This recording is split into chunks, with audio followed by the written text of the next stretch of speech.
Pasar murah yang digelar pemerintah Kota Sorong ini langsung diserbu warga. Meski tidak ada persyaratan untuk membeli bahan pokok, namun petugas memberikan nomor antrean kepada warga agar pembeli bahan pokok tetap tertib. Di pasar murah ini, harga beras dijual Rp100.000 per 10 kg, minyak goreng ukuran 2 liter seharga Rp30.000, gula pasir Rp50.000 per 50 kg, dan tepung terigu ukuran 5 kg seharga Rp30.000. Pasar murah ini digelar di 3 titik, yakni di distrik Sorong Barat, distrik Sorong Manoi, dan juga distrik Sorong Timur. Hari Natal mereka sangat membutuhkan bahan 9 bahan pokok ya untuk kebutuhan Natal.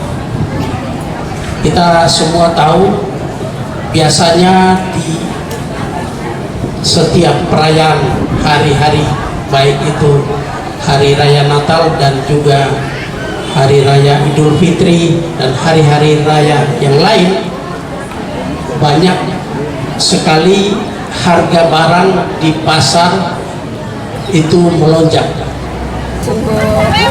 Buat masyarakat senang karena harga di bawah dari itu kan. Jadi masyarakat dengan berbondong-bondong datang hadir belanja di sini. Tadi Ibu beli apa saja di sana? Beras, minyak goreng, tepung dengan